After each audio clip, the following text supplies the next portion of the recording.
போற்றி கையிலை மலையானே போற்றி போற்றி திருச்சம்பலம் திருச்சம்பலம். எல்லாம் வல்ல எங்கள் ஏகம்பப் பெருமானுடைய திருவடிகளை நான் மனமடிமைகளால் வணங்கிக் கொள்ளுகின்றேன்.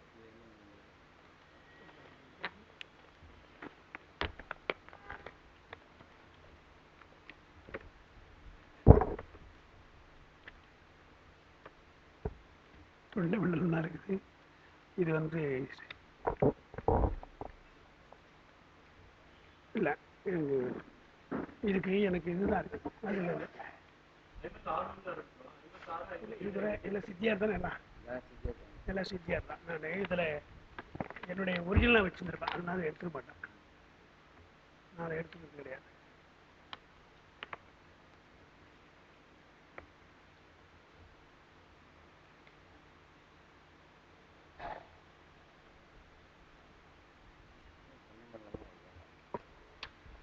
அதில் பாருங்க, இன்னொன்று இருக்க பாருங்க. இல்லை, ஏன்னா இதில் இருக்காது. இதுலேயே இதுலேயே நான் ஒரிஜினல் வச்சுருந்தேன். இதில் இருக்கு, இதில் இருக்கு.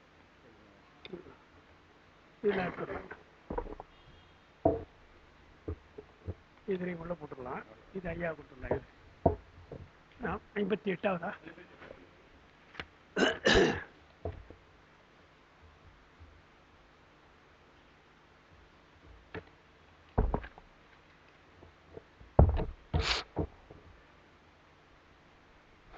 சிற்றம்பலம். எல்லாம் வல்ல ஏகம்பப் பெருமானுடைய திருவிடைகளை நான் மனமடிமைகளால் உங்களை வணங்கிக் கொள்ளுகின்றேன். அன்பிற்கும் மதிப்பிற்கும் உரிய சிவஞான அருளை நிலைக்கட்டளை நிறுவனர் ஞானமையா அவர்களே, திருமுறை வழிபாட்டை எல்லாம் நமக்கு நிகழ்த்துகின்ற நம்முடைய விமலநாதன் ஐயா அவர்களே, சிவனே செல்வர்களே, தாய்மார்களே, உங்கள் அனைவருடைய மனங்கணிந்த வணக்கம். 10ஆம் திருமுறையாக இருக்கின்ற திருமந்திரம் என்ற ஒரு அரிய நூலை நாம் சிந்திப்பதற்கு திருவருளும் குருவரும் நமக்கு கூட்டியிருக்கிறது. அதிலே போன முறை படித்த அந்த 57வது பாடல்ல பீஜாட்சரம் என்ன என்று 5 எழுத்தை பீஜாட்சரம் போல எழுத்துக்களாக சொன்னார். பொதுவாக உண்மை விளக்கம் படிக்கிற பொழுது அந்த உண்மை விளக்கத்தில் பஞ்சபூதங்களுக்கு ஒரு பீஜாட்சரம் சொல்லப்படும், ஒரு எழுத்து சொல்லப்படும். லா வா ரா யா ஹா என்று சொல்லப்படும். அந்த பீஜாட்சரங்களை பற்றி சொல்ற பொழுது விஜயமலையார் கூட அவர்கள் எழுதுகிறார்கள், அந்த லா என்று தொடங்கினா அது நிலம் வைத்துக்கணும். ஒன்று ஒன்றா பிருத்திவி, அப்பு, தேயு, வாயு, ஆகாசம்ன்ற பொழுது லா வா ரா யா. அப்புறம் தமிழில் ஆன்னு போட்டிருப்பார். அந்த ஆகாயத்திற்கு ஆ என்று குரில் இருக்கும். ஆனால் அந்த ஆணு போடாமல் பக்கத்தில் 2 புள்ளி வச்சிருப்பார். அது வடமொழியில் அக என்று அர்த்தம், ஹக என்று அர்த்தம். அந்த அக என்று சொன்னால் வடமொழியில் ஹா இருக்கு இல்லையா, அதாவது சந்திரஹாரம், ஹரிச்சந்திரன் எல்லாம் சொல்கிறோம் இல்லையா, ஹரிதாஸ் சொல்கிறோம் இல்லையா, அந்த ஹாவை குறிப்பது. ஆகாயத்திற்கு வடமொழியில் சொன்னால் பீஜாட்சரம் ஹா. அது நேரடியாக தமிழ் சொன்னால் ஆன்னு சொல்லக்கூடாது என்று அகன்னு போட்டிருப்பான். ஆ போட்டு ஒரு 2 புள்ளி வச்சிருப்பான். அது ஏன்னா லா வா ராயாலாம் தமிழ் இருக்குது, எனவே அப்படியே போட்டுடுறாங்க, அது பிரச்சனை கிடையாது. இந்த ஹான்றது தமிழில் கிடையாது, எனவே அதையும் தமிழ்படுத்த வேண்டும் என்று, அதாவது ஒரே மாதிரியாக ஒரு சீராக இருக்கணும் என்பதற்காக ஒரு யூனிஃபார்மிட்டின்றோம் இல்லையா, அந்த யூனிஃபார்மிட்டியின் லெட்டர் அது வரிசையாக வர்ற பொழுது ஒன்றொன்னா எல்லாம் தமிழ் லா வா ரா யா என்று தமிழ் போல் உச்சரிக்குது. அங்கே ஹான்னு போட்டால் அது வடமொழியாக போயிடும். அதனால் அதை மட்டும் தமிழை மறுபடியும் தமிழ்படுத்தி ஹா என்று போட்டு ஒரு புள்ளி. ஆனால் இது வடமொழி தமிழ் அல்ல, வடமொழியில் ஹா என்று சொல்கிறதா இப்போ ஹா என்று எழுதுகிறோம் என்பார். அது உண்மை விளக்கத்தில் இருக்கின்ற பீஜாட்சரம். இங்கே நாம் படித்தது, போன முறை படித்தது ஓம் என்று ஆரம்பித்து அவர் சொல்கிறார், ஒன்றா சொல்கிறார். நமசிவய என்பதற்கு ஓம் என்று 6 எழுத்தாக வைத்து பஞ்சாட்சரத்தை சொல்லணும். பொதுவாக நம்முடைய கொள்கை எல்லா மந்திரங்களுக்கும் ஓங்காரம் பிரணவம் சொல்லணும். மந்திரங்கள் என்றால் அதற்கு ஓம் என்பதை உச்சரித்து தான் சொல்லணும். அது ஏன்னு சொன்னால் அது பிரணவம், அதிருந்தான் பீஜாட்சரங்கள், அதிருந்தான் மந்திர எழுத்துக்கள்லாம் வருது. அந்த மந்திர எழுத்துக்களாக வரப்பொழுது இவையெல்லாம் பிரணவத்தினுடைய வெளிப்பாடு, பிரணவத்திலிருந்து வருவது என்று கொள்வதற்காக முதல்ல ஓம் என்று போடணும். சில பேர் என்ன பண்ணுறாங்க, ஓம்னு தொடங்கி ஓம் கணபதியாய நமக ஓம் அப்படின்னு சொல்கிறாங்க. ரெண்டு பக்கம் ஓம் சொல்கிறாங்க. அது அவசியம் இல்லை. தொடர்ந்து வரும்போது அடுத்து ஓம் ஓம்னு வரப்போகுது. அது ஏன் அப்படி எழுதுறாங்கன்னா, அர்ச்சனை செய்கிறவர் ஓம் என்று சொன்னால், ஓம் கணபதாய நமக என்று சொன்னால் ஓம் என்று அவங்க அடுத்து இப்படி முடிக்கணும். கேட்குறவங்க ஓம் என்று சொல்கிறதுக்காக அது சொன்னால் அது எல்லாம் வாங்க எல்லா மந்திரங்களையும் சொன்னது போல என்று. அதாவது மகுடம் சொல்கிற பொழுது தென்னாடுடைய சிவனே போற்றின்னு சொல்லிட்டு பிரசங்கக்காரன் நிறுத்துவாங்க. நீங்கள் தான் சொல்லணும், என்னாடுடைய நீங்கள் தான் சொல்லணும் இல்லையா? அந்த மாதிரி கூட்டு பிரார்த்தனை போல மகுடம் சொல்கிற பொழுது தனியாக வழிபடாமல் எல்லாம் சேர்ந்து நாம் சொல்கிறோம் என்பது போல மந்திரங்களையும் அப்படி சொல்வதற்காக ஓம் என்று சொல்லி அவங்க பின்னால் ஓம் என்று சொல்வார்கள். அந்த பிரணவத்தை என்பது ஒரு மரபு. இதெல்லாம் மரபாக இருந்தாலும் மூலமந்திரமாக நமக்கு வாய்த்திருக்கிற பஞ்சாட்சரத்திற்கு ஓம் அவசியமில்லை, ஓம் சொல்ல வேண்டிய அவசியமில்லை. சொன்னாலும் சொல்லலாம், சொல்லவில்லை என்றாலும் பரவாயில்லை என்று ஒரு விதிவிலக்கு நமக்கு தந்திருக்காங்க. அந்த விதிவிலக்கில் ஸ்தூல பஞ்சாட்சரம் ஓம் கட்டாயம் சொல்லணும் என்றும், சூக்கும் பஞ்சாட்சரத்துக்கு சொல்லக்கூடாது, சொன்னாலும் தப்பில்லை என்றும், அதிசூக்குமாக இருக்கின்ற முத்தி பஞ்சாட்சரத்துக்கு சொல்லவே கூடாது என்றும் இப்படி 3 வகையாக விதி வச்சிருக்கிறோம். ஸ்தூல பஞ்சாட்சரத்துக்கு ஓம் சொல்லலாம், ஏன்னா அது உலகியல் பயனை சொல்கிறதுனால. உலகியலை கடந்து சிவனை நாடுகிறோம். இப்போ சொன்னால் அருளை பெறுவான் ஆசைப்பட்டேன் அம்மானேன்னு பாடுறான் இல்லையா? ஆசைப்படுகிறான்ற பொழுது அப்போ சிவாய நம என்று சொன்னால் அங்கே ஓம் சொன்னாலும் பரவாயில்லை, சொல்லினாலும் பரவாயில்லை என்று. ஏன்னா ரெண்டும் அதில் இருக்குது. சிவா என்றதுனாலே அருளியல், நம என்பதாலே உலகியல் என்று இருப்பதாலே, ஆன்மா ரெண்டுக்கும் இடையில் இருப்பதாலே உலகியலும் தெரியணும், ஆசைப்படுகிறது. உலகிலிருந்து பெருமானே உன்னை அடைய வேண்டும் ஆசைப்படுகிறேன். 2 ஆசை இருக்குல்ல, 2 ஆட்டு இருக்கு இல்லையா? அந்த 2 ஆட்டு ஊசல் என்பது இருப்பதனாலே ஓம் என்று சொன்னாலும் சொல்லலாம், இல்லை என்றாலும் இல்லை. முத்தி பஞ்சாட்சரம் சொல்லுகிற பொழுது சொல்லக்கூடாது என்பது மரபு. இதான் பொது விதியாக சொல்லியிருக்காங்க. சிறப்பு விதியாகத்தான் கொடிக்கவியில் 4 எழுத்து என்று சொல்கிற பொழுது 5 எழுத்து 8 எழுத்துன்னு சொல்லி 6 எழுத்தும் 4 எழுத்தும் சொல்கிறார். அது நடத்தும்போது உங்களுக்கு நான் சொன்னேன். 4 எழுத்து என்று சொல்கிற பொழுது என்னுடைய நினைவு என்னென்னா, திருமந்திரத்தில் நமசிவன் வருது இல்லையா, அதைத்தான் சொல்கிறார் கொடிக்கவில்லைன்னு நான் நினச்சேன். அப்படி தான் நான் சில இடங்களில் சொல்லிகிட்டு இருந்தேன். நான் என்னுடைய பேச்சு ஏதாவது வந்தால் அதை சொல்லுவேன். ஆனால் அப்பாவுடைய உரையில் கொடிக்கவி அப்பா உரை இருக்காங்க. அதில் சிவாய என்று இருக்கு இல்லையா முத்தி பஞ்சாட்சரம், அதற்கு ஓம் சொல்லலாம் என்று சொல்கிறாங்க. என்னடா இது, நாம் இவ்வளோ நாள் சொல்லி வந்து இப்படி அப்பா சொல்கிறாங்களா, சரி என்ன சொல்கிறேன் கேட்போன்னு கேட்டு அவங்க என்ன சொல்கிறாங்க, இந்த முத்தி நிலைக்கு போகிற உயிருக்கு கூட மலவாதனை தாக்கி பின்னால் திரும்பி பார்க்கும் இல்லையா? அது இயல்பு தானே. ஏற்பகை நாயனார் அவரை பற்றி சொல்கிற பொழுது மனைவி தத்தம் பண்ணி கொடுத்துடுறார். கொடுத்த பின்னால் அவன் சண்டெல்லாம் போட்டு எல்லாரும் உறவெல்லாம் அடிச்சிட்டு போகிறார். அந்த பெருமானாக வந்தவர் தானே, அடியார் பெருமானாக அவர் தானே. என்ன சொல்கிறார் ஒரு வார்த்தை, தத்தம் செய்த பின்னால் பார்க்கிலன் போனான், திரும்பி பார்க்காம போகிறான்பா. அப்போ எவ்வளோ பெரிய பற்றற்றவனவன். மனைவியை கொடுத்துட்டு சரி போய் வரையான்னு கொஞ்சம் கடைசியாக ஒரு லாஸ்ட் சைட் பார்க்கலாம் இல்லையா? அது கூடாது என கொடுத்தாச்சு என்று அதை பற்றி கவலைப்படல. வந்த எதிர்ப்பெல்லாம் வெற்றி பெற்றாச்சு, நீங்கள் பாதுகாப்பாக போங்க என்று சொல்லிட்டு திரும்பி கூட பார்க்காம போகிறானே என்பது ஒரு சிறப்பு இல்லையா? அப்போ அவருக்கு அந்த வாதனை தாக்கவில்லை, மலவாதனை தாக்கவில்லைன்னு பார்க்கும். நமக்கு அது கிடையாது. நமக்கு எந்த அளவுக்கு மதவாதனை தாக்குதுன்னு சொன்னால், நாம் தான் வீட்டெல்லாம் பூட்டிட்டு வந்திருப்போம். பக்கத்தில் சொல்லுவார், வீட்டை பூட்டினீங்களான்னு கேட்பாங்க. ஆமாம், கொஞ்சம் சந்தேகம் வந்துடுச்சு இல்லையா? சந்தேகம்டா, நம்ம நல்லா பூட்டி தான் வந்திருப்போம். இருந்தாலும் ஒரு சந்தேகம் ஏன் வருதுன்னு சொன்னால், சரி பூட்டினா என்ன, பூட்டா ஒன்று போட, சரி போனால் அவர் விட வேண்டியது தானே. பூட்டணுமோ பூட்டலையோ அதுதான் மலவாதனை நமக்கு. அது என்னதான் பூட்டிட்டு வந்தாலும் கூட அந்த பற்று இருக்கு இல்லையா, உலகப்பற்று, வீட்டுப்பற்று, அதுபோல மலவாதனை தாக்கலாம். முத்தி நிலையில் கூட நமக்கு மலவாதனை தாக்கலாம் என்பதற்கு மாணிக்க வாசகர் சரியான சான்று. அவரை கூப்பிடுறான், திருப்பெருந்துறையிலே உபதேசம் செய்து திருவடி தீட்சையெல்லாம் செய்து கூப்பிடுறான். கொஞ்சம் தயங்குகிறார் என்றால், திருமணம் ஆகி கொஞ்ச நாள் தான் ஆகியிருக்கும், இளைய மனைவி, எப்படி விட்டுட்டு போவது என்று எண்ணியிருக்கலாம் என்று தான் பெரியவர்கள்லாம் அதை சொல்கிறாங்க. அந்த வாதனை தாக்கியது பெருமானுக்கு அது தெரியும், வரமாட்டாருன்னு தெரியும். இருந்தாலும் திருவாசகம் அவர் மூலமாக வரணும் இல்லையா, நம்ம எல்லாம் உய்விப்பதற்கு ஒரு நூல் வர வேண்டும் அல்லவா. ஆனால் அவர் மூலமாக ஒரு நூலை தருவதற்குத்தான் பெருமான் அழைக்கிறான், விட்டுட்டு போயிடுறான், பின்னால் அழைத்து கொள்கிறான். அது மலவாதனை என்று பார்க்கிறோம் இல்லையா. அந்த மாதிரி சமயங்களில் ஓம் என்று சொல்லலாம்.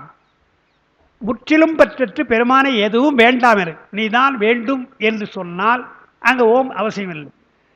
இருந்தாலும் முத்தியில் போகிற பொழுது வீட்டிலலாம் எப்படி விட்டுட்டு போகிறது, அவங்கெல்லாம் நல்லா இருக்கணும் இல்லையா என்பது போல் ஒரு எண்ணினால் ஓம் சொல்லிக்கோ என்று தான் அதற்கும் விதிவிலக்கு தந்திருக்கிறார்கள். அதனால தான் வடமொழியில் அதை இது வைஷ்ணவனும் சொல்கிறாங்க, நாமும் சொல்கிறோம். அற்றது பற்று எனில் உற்றது வீடுன்னா, பற்று முற்றிலும் நீங்கினால், அற்றது பற்றுன்னா பசை கூட இருக்கக்கூடாது. அந்த பசை கூட இல்லாமல் முற்றிலுமாக வற்றி போகுது இல்லையா, வற்றி போனால் அப்பொழுது உற்றது வீடு, உடனே வீடு உனக்கு என்று ஆழ்வார்கள் வைஷ்ணவத்தில் சொல்கிறாங்க. நாம் இன்னும் சிறப்பாக சொல்கிறோம், அற்றதற்கு அற்ற சிவன் என்று ஒரு வார்த்தை சொல்கிறோம். நீ எதையெல்லாம் விட்டுட்டு வரையோ அதையெல்லாம் விட்டுட்டு வரான். ஏன்னா அவனுக்கு குடும்பம் எல்லாம் இருக்குது. விநாயகர் பக்கத்தில் இருக்கிறார், முருகன் பக்கமாக இருக்கிறார், பக்கத்துலேயே அம்மாலாம் இருக்கிறாங்க இல்லையா, அவங்களும் குடும்பம் தானே. அது மட்டும் இல்லை, இப்போ அடியாரெல்லாம் குடும்பம் தானே, எத்தனையோ அடியாரெல்லாம் குடும்பம் தானே. நீ அற்றவருக்கு, நீ அதுபோல் எதுவுமே இல்லாத, எந்த உறவும் இல்லை. எத்தனை பாட்டு பாடுறாங்க நமக்கு. கயல் மாண்ட கண்ணிதன் பங்கன் என்னை கலந்து ஆண்டளவே அயல் மாண்டுன்னார். அப்புறம் மயல் மாண்டு மற்றோட சுற்றமும் மாண்டுன்னார். அப்புறம் செயல் மாண்டவா பாடினார். எனவே அதுபோல் எல்லாம் அற்று போனால் உடனே பெருமான் அவன் அற்று வருகிறான், அவன் வேற வேலை இல்லாமல் வந்துடுறான் கூட என்று நீங்கள் பற்று நீங்கினால் அவனும் பற்று நீங்கியது போல வந்து உங்களை அடைகிறான் என்று நாம் சொல்கிறோம். இதெல்லாம் வாதனை தாக்குவதாலே முத்தி பஞ்சாட்சரத்திலும் 4 எழுத்து சொல்லலாம் இருக்கிறது. ஆனால் இங்கே திருமூலர் அந்த 4 எழுத்து என்பதை நமசிவே என்பதை வைத்து விரிவாக சொல்லுகிறார். அதில் பீஜாட்சரத்தை சொல்கிற பொழுது ஓம் என்பது வானத்தை குறிக்கும், நா என்பது தண்ணீர், மா என்பது நிலம், சி என்பது தீ, வா என்பது காற்று, யா என்பது ஆன்மா, இருசுடர் என்று பஞ்சபூதங்களாக பெருமான் அட்டமூர்த்தமாக இருக்கிறான் என்பதற்கு அந்த சிவாய நம என்ற சொல்லை பிரணவத்தோடு சொல்லி, அதுக்கு அதான் பொருளான்னு கேட்கக்கூடாது. இப்போ ஓம்னு சொன்னால் அதுக்கு பானமா பொருள் என்று கேட்கக்கூடாது, அது அடையாளப்படுத்துகிறார். இதெல்லாம் சிம்பல்னு சொல்லுவாங்க. சிவப்பு என்று சொன்னால் ஏன் நிற்கிறோம், அது நிற்பதற்கு ஒரு சிம்பல், அடையாளம். சிவப்புன்னா நிற்க சொல்லலாம். நீங்கள் சிக்னலில் நம்ம சிவப்புனா அது நிற்க வேண்டும், பச்சைனா போகணும்னு சொல்கிறோம் இல்லையா. அந்த சிம்பாலிக்காக சிலவற்றை வைத்திருப்பது போல ஓம் என்று இங்கே சொன்னீங்கன்னா அது வானத்தை குறிக்கும், நான் என்று சொன்னால் தண்ணீரை குறிக்கும் என்பது போல அடையாளப்படுத்துகிறார். இது வேறு முறை. பீஜாட்சரமாக சொல்லுகின்ற உண்மை விளக்க நிலை என்பது வேறு முறை. அது நாம் அறிந்து கொள்கின்ற பஞ்சபூதங்களுக்குள்ள பீஜாட்சரம் என்றும், இது இங்கே நமசிவாய் என்பதற்குள்ள வைத்து அந்த அட்டமூர்த்தத்தையும் 5 எழுத்துக்குள்ளே அல்லது ஓங்காரத்தையும் சேர்த்து அடக்க வேண்டுவதற்காக சொல்லப்படுவது என்று அதுதான் போன வகுப்பில் நாம் அதை சொல்லி முடித்தோம். இனி அதற்கடுத்தது நமக்கு அந்த 82ஆம் பக்கத்தில் மண் கடினமாய் தரிக்கும் வாரி குளிர்ந்தே பதமாம் என்று பார்க்கிறோம்.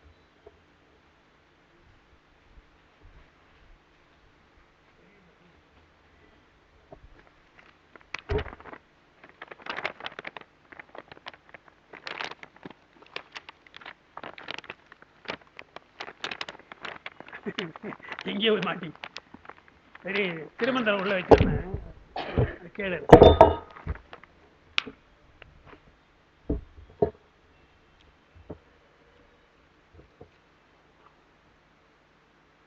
அடுத்த திருஅம்பல சக்கரத்தில் 58வது பாடல்.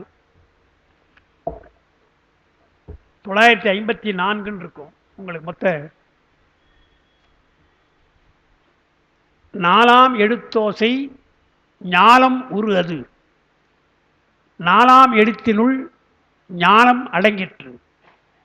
4ஆம் எழுத்தே நபில வல்லார்கட்கு 4ஆம் எழுத்து அது நன்னெறிதானே என்று. இந்த நன்னெறி என்பதற்கு ஞான மார்க்கம் என்று அர்த்தம். தமிழில் நன்னெறின்னு சொல்கிற வழக்கம். ஔவையார் அதை நல்வழின்னு சொல்கிறார். மூதுரை நல்வழி என்றாலே நல்வழி என்பது ஞான மார்க்கம்.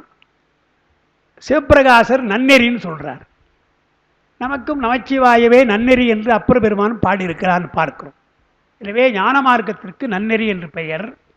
அப்போ நன்னெறி உங்களுக்கு இந்த 4ஆம் எழுத்தினாலே உங்களுக்கு வரும் என்பதுதான் இந்த பாடல். முதல்ல என்ன சொல்றார்? மேற்கூறிய எழுத்துக்களில் பிரணவம் நீங்க. முன்ன பார்த்தல ஓம் நம சிவாயன்னு பார்த்தேன் இல்லையா? அதில் பிரணவத்தை எடுத்துடணும். பிரணவம் நீங்க நகாரம் முதலாக முறையாலே நின்ற 5 எழுத்து நாம சிவ, அப்புறம் யா வரணும். முறையாக அந்த 5 எழுத்துக்களில் இறுதி நின்ற யகரம் ஒழித்து, ஆன்மா என்ற எழுத்தை ஆன்மை எழுத்தை ஒழிக்கணும். யகார ஒழித்து 4ஆய் நின்ற எழுத்துக்களது ஓசை ந ம சிவ, இந்த 4 தான். அங்கேயும் சொன்னால் நீங்கள் மறுபடியும் ரிப்பீட் பண்ணுறார். 4ஆய் நின்ற எழுத்துக்களது ஓசையே உலகெங்கும் வியாபிப்பது. பாட்டில் 4ஆம் எழுத்து ஓசை ஞாலம் உரு அதுன்னார். அந்த யா என்பது ஆன்மா, ஞாலம் என்று சொன்னால் உலகம், சடப்பொருள். சடப்பொருள் என்று சொன்னால் பெருமான் எல்லாவற்றிலும் கலந்திருக்கிறான். அந்த நா என்பது திரோதானம், மறைப்பு. உலகப் பொருள்களை காட்டி மாயா காரியங்களை காட்டி மறைக்கிறான்னு பார்க்கிறோம். அதை எப்படி நாம் புரிஞ்சுக்கணும்னு சொன்னால், இந்த 5 விரல்களை வைத்து நாம் 5 எழுத்து சொல்கிறோம் இல்லையா? அது நமக்கு எல்லாம் தெரிஞ்ச விஷயம்தான். அதை மறுபடியும் நான் உங்களுக்கு சொல்கிறேன். இந்த பெருவிரல் இருக்குல்ல, பேரே பெருவிரல்னு வச்சுருக்கோம். கட்டை விரலாக சின்னதாக தான் இருக்குது, ஆனால் பெருவிரல், பெரிய ஆள் இவர் என்றால் என்ன அர்த்தம்? ஒரு புத்தகத்தை எடுக்கிறோன்னு சொன்னால், அதை இப்போ இதை கூட எடுக்கிறேன்னு சொன்னால் 4 விரல் இந்த பக்கம் இருக்கும், இந்த ஒரே ஒன்று இந்த பக்கம் இருக்கும். இந்த 4 சேரும் இதில், இது ஒன்று தனியாக இருக்கும் என்றால் தனியே இதுக்கு வலிமை உடையது. 4 விரலும் சேர்ந்து ஒரு வலிமை, இது ஒரு வலிமை. எது நீங்கள் எடுத்தோன்னா எதோடு எடுத்து பாருங்கள். இதை பிடிக்கிறேன்னு சொன்னால் 4 எழுத்து 4 விரல் ஒரு பக்கம் இருக்குது, ஒரு பக்கம் தனியாக தான் நிற்கும். அந்த 4 எழுத்து 4 விரல்களுக்குள்ள வலிமை ஒரு விரல் சொன்னால் பெரியதல்லவா, அதனால பெரியது. இன்னும் நீங்கள் ஆட்சியில் நீங்கள் பார்த்தீங்கன்னா சொல்கிற பொழுது தம்ப் இம்ப்ரெஷன் தான். நீங்கள் இப்போ தான் எல்லாத்துலேயும் அஞ்சலி வைக்கிறோன்றாங்க. நமக்கு முக்கியமாக வைக்கிற பொழுது ரேகையில் தம்ப் இம்ப்ரெஷன் தான், கட்டை விரல் தான் வைக்கணும், இப்படி வச்சு தான் சொல்லுவாங்க, பார்க்குறோம். அப்புறம் இப்போ நீங்கள் பார்த்தீங்கன்னா வெற்றின்னா இப்படி தான் சொல்கிறோம், இப்படி தான் சொல்கிறான். தோல்வின்னா இப்படி கவுத்து வச்சுக்கிறான் இல்லையா? இதெல்லாம் இன்னைக்கு சொல்கிற விஷயம். ஆனால் எல்லாவற்றுக்கும் எல்லாம் பெருவிரல் என்று இதை வைத்தது என்ன காரணம் என்றால், இந்த 4ஓடு சேராது. இது மோசமானது எல்லாம் இல்லை, ஆன்மானம் மோசம், அதனால் விழுந்துடுறார். பெருவிரல் தான் இது. பெருவிரல் தெரியும். ஆள்காட்டி விரல்னு சொன்னாங்க. இது என்ன ஆள்காட்டி விரல்னு சொன்னால், அது புறம் இருப்பான், அது புறான்னு என்று ஆள் காட்டுறல, அது அவன்தான்ப்பா அவன்தான்பான் சுட்டி சொல்கிறோம் இல்லையா?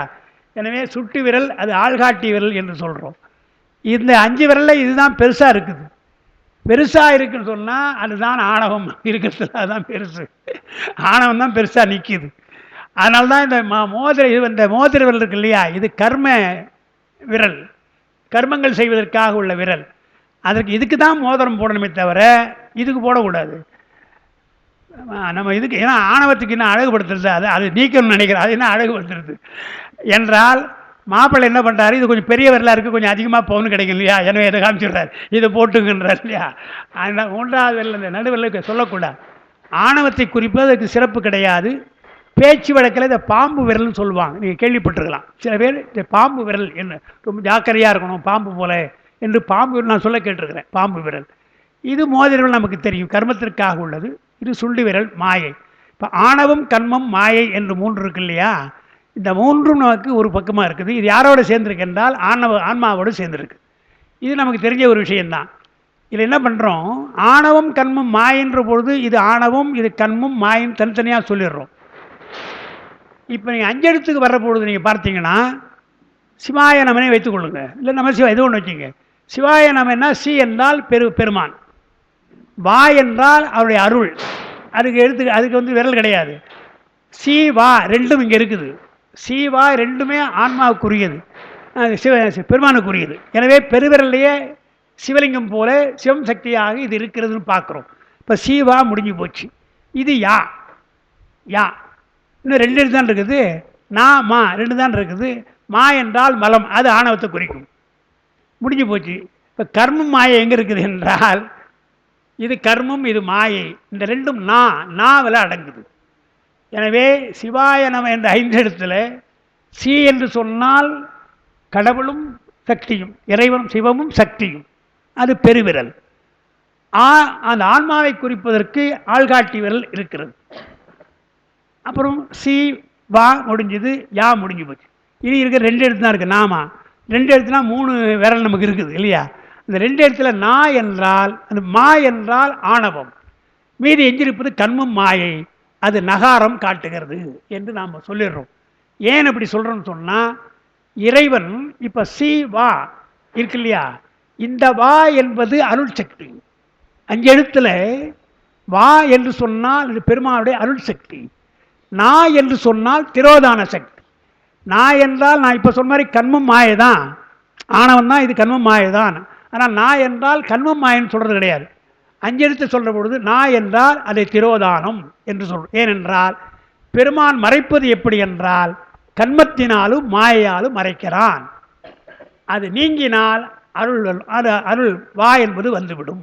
எனவே ஆணவம் இருக்கின்ற வரையில் கண்மம் மாயை இருக்கும், இதை மறைப்பு இருந்துகிட்டே இருக்கும். இந்த ஆணவம் மறைந்தால் கண்மம் மாய்க்கு வேலை கிடையாது. எனவே திரோதானத்துக்கு வேலை கிடையாது. நான் மறைகின்றது, மா போய்விட்டது, நாவும் கூடவே போய்விடும். கண்மம் மாயை போய்விட்டது, திரோதானம் மறைந்தது. அருள் சி வா என்றால் அருள் சக்தி. எனவே பெருமானுடைய அருள் சக்தி வருது இல்லையா, அது இந்த விரல் இல்லையா, இது மடிகிறது ரொம்ப பணிந்து. ஏன்னா இதெல்லாம் போயிடுச்சு இல்லையா, ஆணவம் போச்சு, கம்மை எல்லாம் போய் மாயம் போய் ரொம்ப பணிவாக அப்படியே வணங்கி பெருவிரலுடைய அடிப்பாகத்தை இப்படி சொல்வாங்க. அடிப்பாகத்தை வணங்குகிறது என்றால் இதுதான் சித்தாந்த முத்திரைன்னு. இப்படி இருப்பது தான் சித்தாந்த முத்திரை. நீங்கள் சங்கராச்சாரியார் பண்ணுறாங்க இல்லையா, நீ பார்த்துருக்கீங்களா? அதை இப்படி வைப்பாங்க, இப்படி வைப்பாங்க. ஏன்னா ஆன்மாவும் சிவமும் ஒன்று அவங்களுக்கு. ஆன்மாவும் பரமான்மாவும் ஒன்று, அது வேறுபாடு கிடையாது. அது திருவடிக்கெல்லாம் போகாது. எனவே நாம் பெருமானுடைய திருவடி அடைகிறோம் என்பதாலே இதை வளைத்து நாம் செய்கிறோம். இது சித்தாந்த முத்திரை. ஆனால் அதில் ஒரே ஆன்மா தானே, பரமான்மா தானே. எனவே பரமான்மா சீவனத்தை ஆன்மா அதாவது என்ன அவங்க சொல்கிறது, பிரம்மஞானம். பிரம்மஞானத்தை பெற்றவுடனே பிரம்மத்தோடு சேர்ந்து விடுகிறது என்று இப்படி முத்திரை சொல்லுவாங்க. இது அகம் பிரம்மாஸ்மின்னு சொல்கிறது. தத்துவமசி எல்லாம் நீ ஆகிறாய் என்னெல்லாம் சொல்கிறோம் இல்லையா, இது வேதாந்த முத்திரை, இது சித்தாந்த முத்திரை. முத்திரையிலே இப்படி 2 வகை நம்ம வைத்திருக்கணும்னு பார்க்குறோம். இன்னும் சொல்லுவேன், நீங்கள் சந்தேகம். சின்முத்திரை நம்மளுக்கு தான் இப்படி வைக்கிற மாதிரி, அதே தான் சித்தாந்த முத்திரை தான் சின்முத்திரை நமக்கு. அது இப்படி வைக்கக்கூடாது, அதான் அந்த சிலை தப்பு. ஏன்னா சிற்ப வல்லுநர்கள்னால் ரொம்ப இதெல்லாம் தெரிஞ்சு தான் செய்யணும், தெரிஞ்சு செய்கிறது கிடையாது. நான் சொல்கிறது, கோயில்களில் நீங்கள் பார்த்தீங்கன்னா சிற்பங்கள் மூலமாக பல விஷயம் தெரியும். உதாரணமாக தட்சிணாமூர்த்தின்னு சொல்கிறீங்களே, தட்சிணாமூர்த்திக்கு 4 பேருக்கு உபதேசம் செய்தார்னு சொல்கிறோம். அவர் 4 பேர் தானே உபதேசம் செய்தார், நிறைய பேருக்கு உபதேசம் செய்தார். தேவாரத்தில் பாட்டு குறிப்பு வரும், ஒருவராக, இருவராக, 4வராக, பல பேராகன்னு வரும். தட்சிணாமூர்த்தி வடிவத்தில் இருந்து யோக நிலையிலே பல பேருக்கு வடிவம் உண்மை விளக்கினார். சொல்லாக சொன்னான், சொல்லை விரித்துரைத்தான், அறம்பொருள் 4 விரித்துரைத்தான் என்றெல்லாம் வரும். ஆனால் எல்லாருக்கும் சொல்லியிருக்கிறான். இந்த 4 பேருக்கு தான் சந்தேகம் வந்தது. கேட்டதில் சந்தேகம் போய் வீட்டில் போய் யோசித்தவங்க யாருன்னா இந்த 4 பேர் தான்.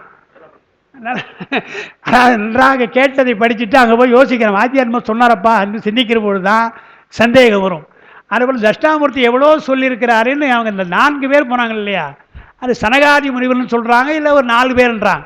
அது ஏனோ தெரியவில்லை, திருமுறையில் சனகாதி முனிவர்னு சொல்லலை. அது அன்று ஆளின் கீழ் 4 பேருக்கு அறமுறைத்தான், 4 பேர் தான் வருது தவிர அந்த 4 பேர் யாருன்னு சொல்லலை.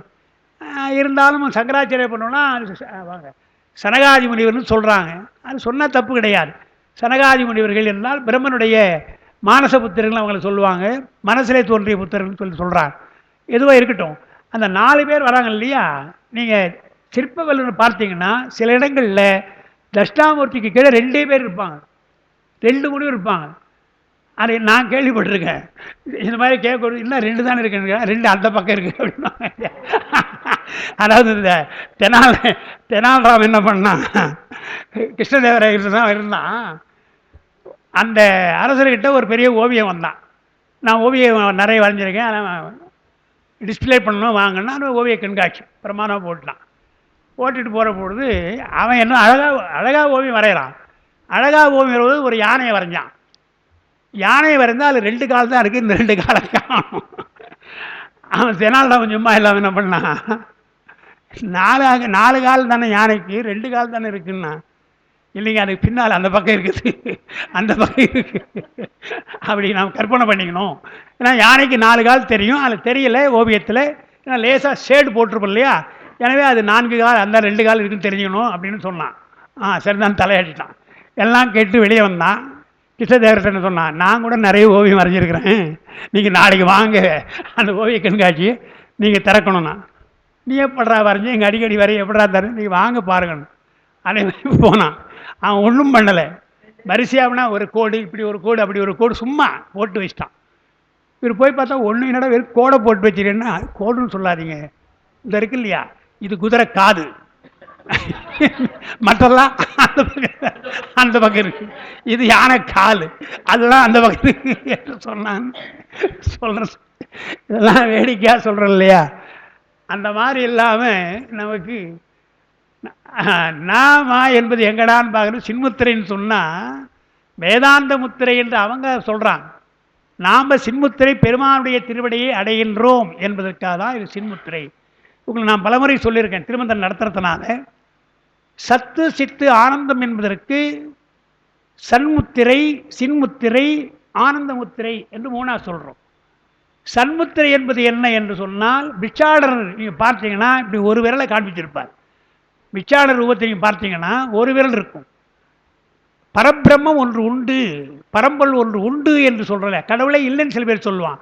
தாரகாவன முறையை பார்த்து தான் சொல்கிறார். பிச்சாடனா எப்போ வரார், தாரகாவன முறைகள் கர்மகாண்டிகள், அவளுக்கு கடவுள் கிடையாது, அவங்களுக்கு கடவுள் உண்மை சொல்வதற்காக வருகிறார். வருகிற பொழுது ஒன்றுன்னு சொல்கிறார்.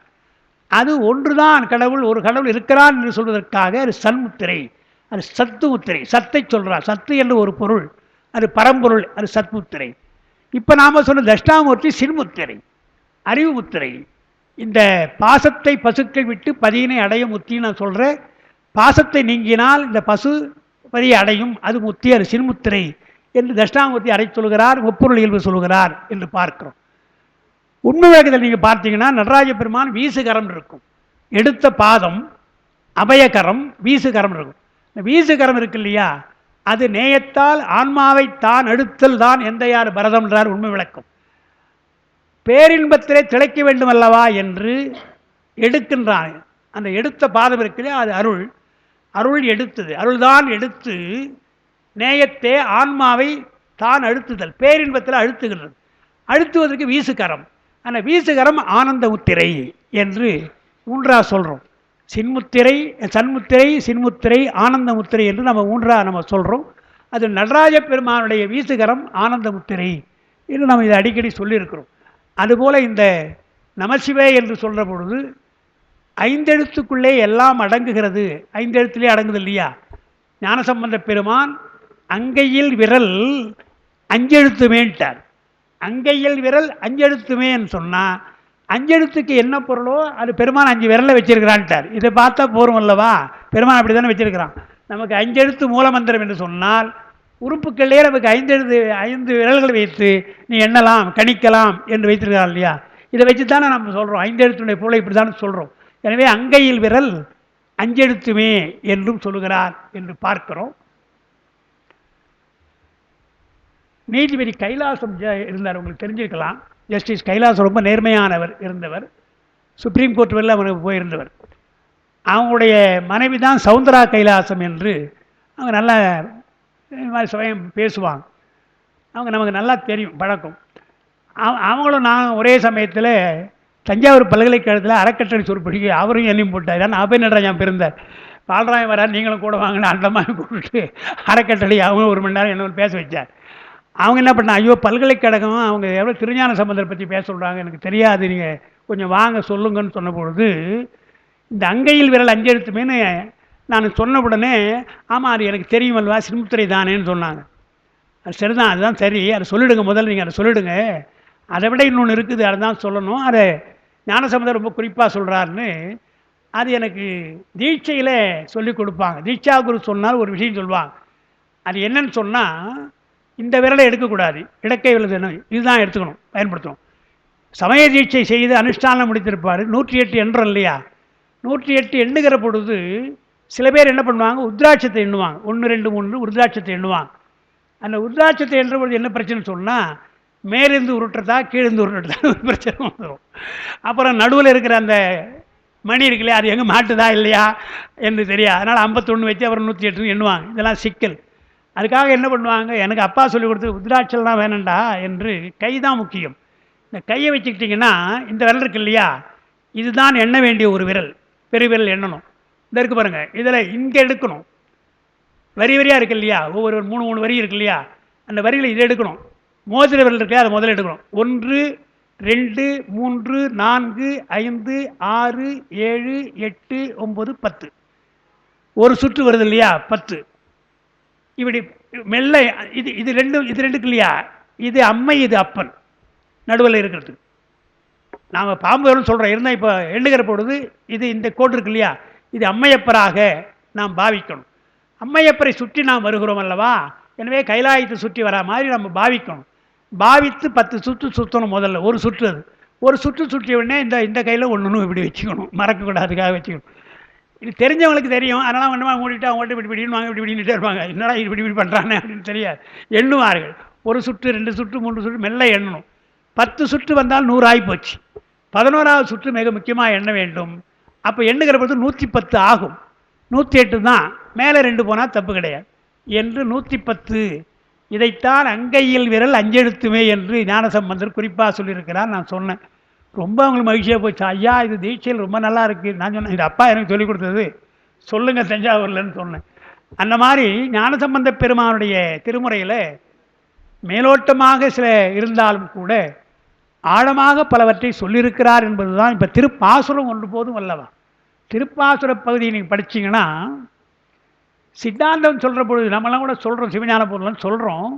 அதில் நாம் என்ன சொல்லுவோம், மெய்கண்டார் தம்முடைய பதிக்கொள்கை அல்ல பசுக்கொள்கையெல்லாம் சொல்வதற்கு அனுமான பிரமாணத்தை கொள்கிறார்.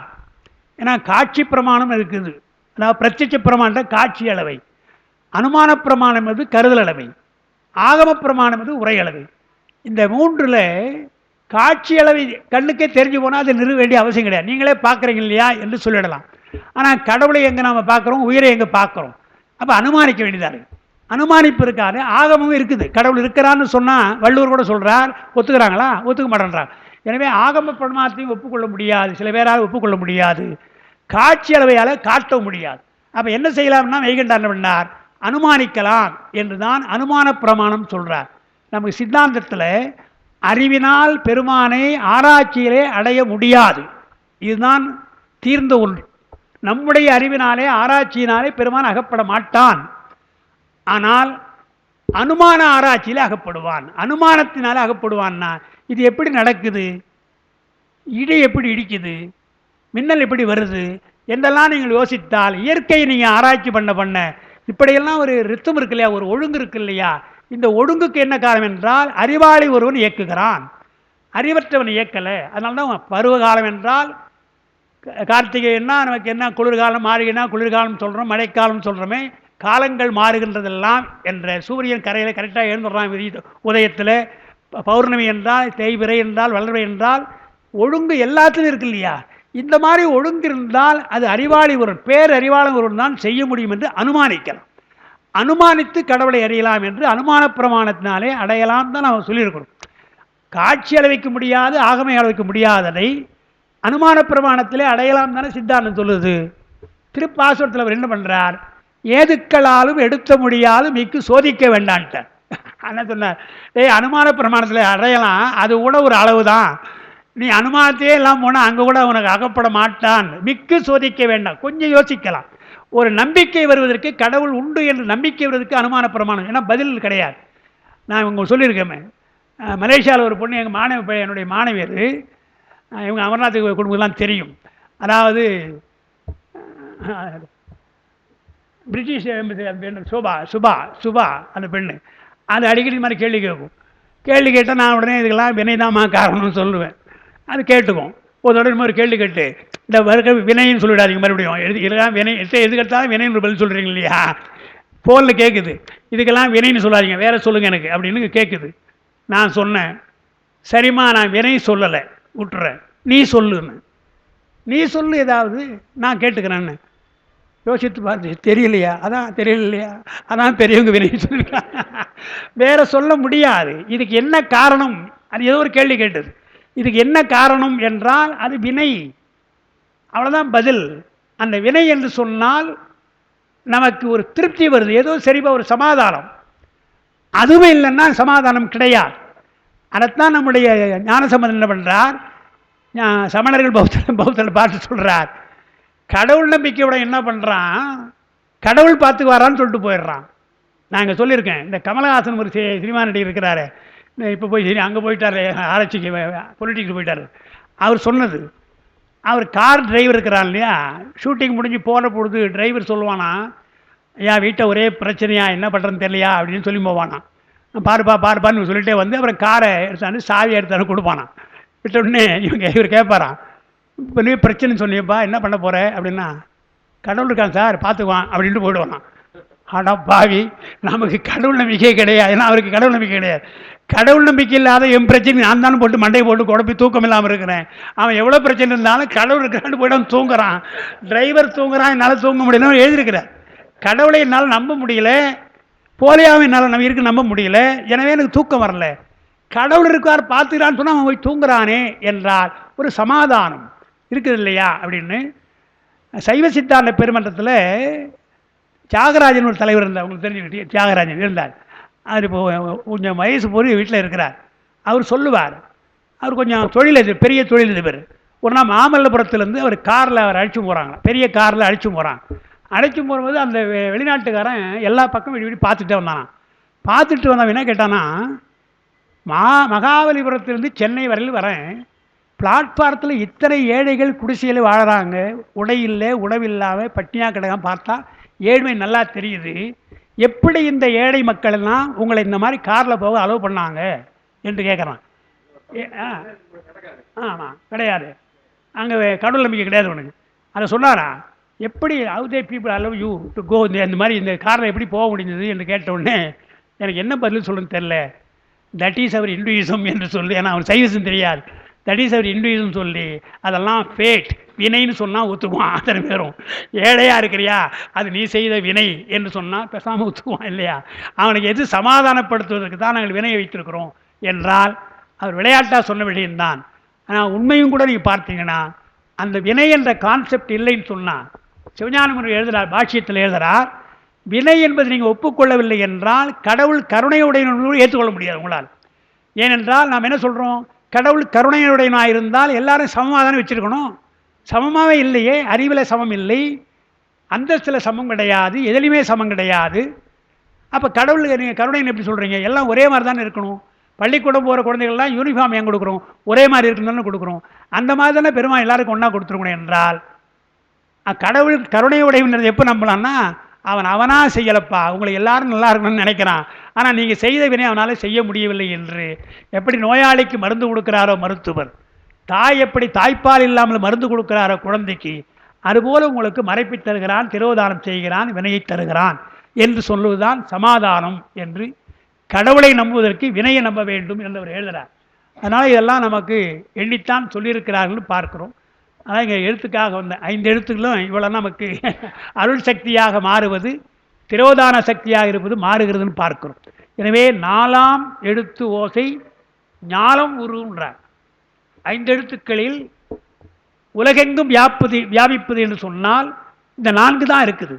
பெருமானுடைய அருள், நா என்ற அருள் இருக்கிறது, உயிர் வியாபித்திருக்கிறது, அல்லது உயிருக்குள்ள மலம் ஆணவம் வியாபித்திருக்கிறது, சீவா என்பது வியாபித்திருக்கிறது, உலகெங்கும் இருப்பது அதுதான் என்று சொல்கிறது. அதை இங்கே 4ஆ சொல்கிறார். சிவப்பிரகாசத்தில் நம்முடைய உமாபதி சிவம் பலகலை ஆகமம் வேதம் யாவையினும் கருத்து பதிபசு பாசம் தெரித்தல்னு சொல்லிட்டார். நீங்கள் எந்த நூலாக இருந்தாலும் மூன்று பொருள் தான் சொல்லுகிறது. சைவ சித்தாந்தம் சொல்லுகின்ற பதிபசு பாசம் என்ற மூன்று பொருள் தான் சொல்லுதே தவிர அதுக்கு மேல் பொருள் கிடையாது. இந்த மூன்றில் அடக்கி விடலாம் என்று சொல்கிறார். எந்த வேதமாக இருக்கலாம், ஆகமமாக இருக்கலாம், இப்போ இருக்கிற நூலாக இருக்கலாம், எதுவாக இருந்தாலும் இந்த மூன்று தான் என்று சொல்கிறார் இல்லையா? அதுபோல் இங்கே சொல்கிறார், நமசிவ என்ற 4 எழுத்தில் உலகம் வியாபிக்கிறது. 4ஆம் எழுத்து ஓசை ஞாலம் உரு அது என்று சொன்னார். அதனால் எல்லா உலகமும் எழுத்திற்குள்ளே அடங்கியுள்ளன. இந்த ஞாலம் என்று ஞாலம் சொன்னால் இந்த நில உலகம்தான். ஆனால் ஒரு விஷயம், இந்த ஞாலம் என்ற பொருளுக்கு என்ன அர்த்தம் என்றால் தொங்கிக் கொண்டிருக்கின்ற இடம்னு அர்த்தம். தொங்கிக் கொண்டிருக்கின்ற இடம் என்று சொன்னால் நம்முடைய பூமி மட்டும் தொங்கி இல்லை, எல்லாம். அதாவது உண்டை பிறக்கம் சொல்கிறா இல்லையா, அண்டங்கள் எல்லாம் உண்டை பிறக்கமாக உருண்டையாக தொங்கிக் கொண்டிருக்குன்னு சொல்கிறா இல்லையா, 101 கோடியில் மேற்பட விரிந்து. அதுபோல ஞாலம் என்பதற்கு என்ன அர்த்தம் என்றால் தொங்கிக் கொண்டிருத்தல். நாளுதல் என்றால் தொங்குதல். அந்த நா என்பது ஞாவா வரலாம், தமிழில் ஞா என்று வரலாம். எனவே நாளுதல் அது ஞாலுதல், அதனால் ஞாலம் என்று தொங்கிக் கொண்டிருக்கின்ற அந்தரத்திலே தொங்கிக் கொண்டிருக்கின்ற நில உலகத்தை நம்ம ஞாலம்னு சொல்கிறோம். அதனால் எல்லா உலகமும் இப்படி தான் தொங்கிட்டு இருக்கு இல்லையா? எனவே சொன்னார், எல்லா உலகமும் எழுத்திற்குள்ளே அடங்கியுள்ளன. நம்முடைய நில உலகம் மட்டுமல்ல, தேவர் உலகம், நரக உலகம் சொல்கிறோம் இல்லையா, 7 உலகம் சொல்கிறோம் இல்லையா, அந்த 7 உலகம் இங்கே அடங்குன்னு சொல்கிறார். திருமந்திரத்தினுடைய தொடக்கத்தில் நாம் சொல்லியிருக்கிறோம், 7 உலகம் என்று சொல்கிற பொழுது வேத நெறியிலே சொல்லுகின்ற 7 உலகம் வேறு, ஆகம நெறி அல்லது சிவநெறியிலே சொல்லுகின்ற 7 உலகம் என்பது வேறு என்று நாம் சொல்லியிருக்கிறோம். அவங்க என்ன பண்ணுறாங்க, காயத்ரி மன்றம் சொல்கிற பொழுது பூ புவ சுப என்று தானே சொல்கிறாங்க, பூ புவ சுபன்னு சொல்கிறாங்க. அதை தான் அவங்க என்ன சொல்கிறாங்க, பூலோகம் என்று ஆரம்பித்து பூலோகம், புவலோகம், சுபலோகம், பிதிர்லோகம், மகலோகம் என்று ஒன்றொன்னா சொல்லி ஜனலோகம் சொல்லி கடைசியில் சத்தியலோகம் முடிச்சிடுவாங்க. சத்தியலோகம் என்பது பிரம்மன் இருக்கின்ற இடம். வேத நெறியில் சொன்னீங்கன்னா பூலோகம் என்று ஆரம்பித்து சத்தியலோகத்தில் முடிஞ்சு போகும். அது அந்த 7 உலகம். இப்போ பூ புவ சுப மக ஜன பிதிர் அப்புறம் சத்தியலோகம் 7 உலகம். சிவநெறிக்கு வந்தீங்கன்னா சத்தியலோகம் தான் பேஸ், அதுதான் அடிப்படை. அங்கிருந்து ஆரம்பிக்கணும். பிரம்மலோகம் அது சத்தியலோகம், திருமால் உலகம் அது வைகுந்தம் 2வது, 3வது ருத்ரலோகம், ருத்ரன் இருக்கின்ற ருத்ரலோகம் 3ஆச்சு. அதுக்கப்புறம் மகேஸ்வர லோகம், அப்புறம் சதாசிவலோகம், சக்தி லோகம், சிவலோகம் என்று அந்த சிவதத்துவ அடிப்படையிலே நாம் 7 உலகத்தை சொல்கிறோம். வித்யேஸ்வரனாக இருக்கின்ற 3, மகேஸ்வரன் 4, சதாசிவம் 5, லயசிவனாக இருக்கின்ற சக்தி 1 சக்தி லோகம், அது சிவலோகம் என்று கொஞ்சம் கொஞ்சமாக அந்தந்த உலகத்திற்கு நீங்கள் போகலாம் என்று இவரும் சொல்லுவார். திருவரும் சொல்லுவார், உங்களுக்கு சிவலோகம் போவதற்கு விருப்பம் இல்லை என்றால், ஏன் சொல்கிறாருன்னா சிவலோகம் போயிட்டால் மீண்டும் திரும்பி வர முடியாது. அதனால் ஒருவேளை எப்படி சாரை விட்டுட்டு போகிறது, கொஞ்சம் போய் வந்தால் நல்லா இருக்கும். அதாவது சில பேர் வெளிநாடு போய் அங்கேயே தங்கிடுவான், சில பேர் சுற்றி பட்டு வந்துடுறான்ல, நம்ம ஒத்து வராது. அதுபோல் போய் வரலாம் இல்லையா என்றால் இந்த உலகத்தை விட்டு எப்படி போகிறது, ரொம்ப நல்லா இருக்கு இல்லையா. நம்முடைய பாரதியார் கூட எத்தனை கோடி இன்பம் வைத்தா இறைவா என்று பாடுறார். இந்த உலகத்தில் எவ்வளோ இன்பம் இருக்குதுன்னு அவரே சொல்கிறார் இல்லையா. அதனால் சக்திலோகம் போய் கூட நீங்கள் திரும்பலாம் அல்லவா, எண்ணம் வந்தால் திரும்பலாம். சிவலோகம் என்றால் முடியாது என்று இருக்கு. அப்புறம் எனக்கு நான் சத்தியலோகம் போனால் என்ன பண்ணுறதுன்னா சொல்கிறாரு. இங்கே 5 எழுத்து இருக்கு இல்லையா, நமசிவாய் இருக்கு இல்லையா, அந்த நமச்சிவாய சிவாயன்றதான் முக்கியமானது. சிவாய என்பதில் முக்கியமானதில் எடுத்தால் அது முத்தி பஞ்சாட்சரம். நீங்கள் பொதுவாக எந்த நோக்கம் இல்லாமல் சீயை எண்ணி, அதாவது சீல சிவபெருமான், சிவபெருமானே எண்ணி சிவாய சிவாய என்றால் சிவலோகம். எனக்கு சிவலோகம் வேணாம், அங்கே சக்திலோகத்துக்கு போயிட்டு திரும்பி வரணும் என்று ஆசைப்பட்டீங்கன்னா சிவாயன்னு சொல்கிறீங்க இல்லையா, அது என்ன பண்ணணுமா, சி என்பதை மெல்ல சொல்லி வா என்று உறக்க சொல்லணுமா, அழுத்தி சொல்லணுமா, சிவாய என்று சொல்லணுமா. சி சாதாரணமாக, வா அழுத்தி யா சொல்கிறேன். அப்படி திருமந்திரத்து வருது, நடத்தியிருக்கேன் நான் ஏற்கனவே நடத்துந்தான். அந்த வா என்பதை உயர்த்தி சொன்னால் அந்த லோகம், அப்புறம் சி என்பதை உயர்த்தி சொன்னால் சிவலோகம் என்று உச்சரிக்கின்ற முறையிலே உங்களுடைய முடிவு நீங்கள் எங்கே போகணுன்றது நாம் முடிவு பண்ணலாம். அப்போ அந்த ஆற்றல் மந்திரத்துக்கு இருக்குதுன்னு சொல்லியிருக்காங்க. அதனால் இங்கே 7 உலகத்திற்கும் அந்த 4ஆம் எழுத்தோசை என்று இருக்கிறது. அதனால் எல்லா உலகமும், அதாவது 4ஆம் எழுத்தினுள் ஞாலம் அடங்கிட்டுன்றார். முதல்ல ஞானம் என்ற முதல் இருக்கு இல்லையா, அந்த ஞாலம் என்பது நில உலகம். அடுத்து ஞாலம் என்ன? எல்லா உலகம் எல்லாம் அதில் அடங்கிட்டு இருந்த. அப்புறம் 4ஆம் எழுத்தே நவிலவல்லார். நன்றாக நவிலுதல் என்ற ஒரு வார்த்தை இருக்கிறது தமிழில், ரொம்ப நுட்பமாக சொல்லியிருக்கிறாங்க. அதெல்லாம் இப்போ நம்ம சொன்னாலும் புரிய மாட்டேன்து. அதை அவ்வளோ ஏன் சார் நுட்பமாக தெரிஞ்சுக்கணும்னு விட்டுறாங்க. அந்த சொல்லுதல் என்பதற்கு தமிழில் நிறைய சொற்கள் இருக்குது. சொல்லுதல், உரைத்தல், பகர்தல், அறைதல், இப்படி சொல்லிகிட்டே போகலாம். ஒரு 35 சொல்கிறாங்க. அதில் ஒன்னொன்றுத்துக்கு சின்ன சின்ன வேறுபாடு இருக்குது. சும்மா சொல்லலை, அது அப்பா லேசாக சொல்லியிருக்காங்க, பேச்சில் ஒரு சொல்லியிருக்காங்க. உரைத்தல் என்று சொன்னால் உரையா எழுதுறாங்க இல்லையா, பாட்டுக்கு உரை எழுதினால் இது உரைத்தல் என்று வைத்துக்கணும். சிலவற்றை வற்புறுத்தி சொல்லுவாங்க. வற்புறுத்தி சொன்னால் வள்ளுவர் கூட ஒரு சொல்கிறார், அல்லது ஏன் நம்ம இவரே சொல்கிறார், அது பாட்டு அப்படி தான் இருக்குது. சிவனும் ஓசை இல்லது அறையோ உலகில் திருநின்ற செம்மை உள்ளதுன்னு சொல்கிறார் இல்லையா. சிவனை காட்டி எங்கனையா இருக்கா பாரு அவர் கேட்குறான்னா சவால் விடுறார் இல்லையா. அப்படி சவால் விடுறதுக்கு அறைதல்னு பேர். சொன்னால் அறைதல், அதை கரெக்டாக அறையோன்னு பாடுறாரு பாருங்க. சிவனும் ஓசை அல்லது அறையோ உலகில் திருநின்ற செம்மை இருக்குதா இல்லையே என்கிறதா அறைதல்ன்றார். நம்ம பறைதல்னா கொஞ்சம் உறக்க சொன்னால் பறைதல் என்று இப்படிலாம் நம்ம சொல்கிறோம் இல்லையா.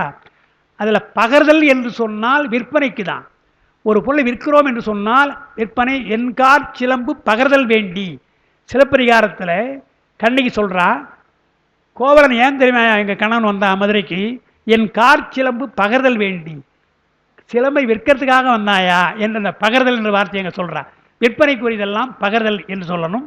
பல்பண்டம் பகர்ந்து வீசும். பட்டினப்பாலையில் சங்க இலக்கியத்தில் பல்பண்டம் பகர்ந்து வீசும் என்றால் விற்பனை சொல்கிறாங்க, விற்பனைக்கு விலை சொல்லி சொல்கிறாங்க என்றெல்லாம் வரும். அந்த மாதிரி நவிலுதல் என்று சொன்னால் இனிமையாக பேசுதல். நவிலுதல் என்றால் இனிமையாக பேசினா விரும்பி சொல்லணும் இல்லையா. உங்ககிட்ட நான் ரொம்ப மகிழ்ச்சியாக பேசுகிறேன்னு சொன்னால் என்னன்னு சொல்கிறோம், it is a present day that we மீட்னு சொல்கிறோம் இல்லையா. நல்லா இன்பமாக இருந்துட்டு பொழுது போச்சுன்னு சொன்னால் பிடிக்காதவங்கள்ட்ட எப்படி இருக்க முடியும். பிடித்தவர்கிட்ட பேசுகிற பொழுது இனிமையாக பேசுகிறோம் அல்லவா, அது நவிலுதல் என்று பெயர். அதனால் என்ன பண்ணார், நமசிவாய் என்பது உனக்கு விரும்பி தானே சொல்கிற, இனிமையாக தானே சொல்கிற. எனவே அதில் சொல்லுகிற பொழுது உனக்கு இனிமை வர வேண்டும், அந்த பொழுது நமக்கு இனிமை என்று எண்ண வேண்டும். அதை நவிலவல்லார் என்று சொன்னார். சும்மா நீங்கள் கிளிக்கு சொல்லி கொடுத்தா சொல்லுது இல்லையா, அது போலவோ சில பேர் ரெக்கார்ட் போட்டு பூஜை பண்ணுறாங்க. அது ஏன் இது என்ன ஒரு இருக்கலாம். இப்போது நான் இப்போ பாண்டிச்சேரி போகிறேன்னு, அங்கே வேலாயுதம் சார் இப்போ அவர் பேரரசர் அடிக்கடி போவார். அவர் என்ன பண்ணுறாரு, வீட்டில் மங்களமாக இருக்கணையான்ட்டு ஜேசுதாஸ் இருக்கார் இல்லையா, அவர் பாடினரில் ஓம் நம சிவாய ஓம் நம சிவாய் இருக்கு இல்லையா, அதை போட்டுருவார். உள்ளே போனாலே ஓம் நம சிவாய்னு கேட்டுட்ருக்கோம். நான் நினைக்கிறது எல்லாம் ஜேசுதாஸ் தான் புண்ணியம் இல்லையா.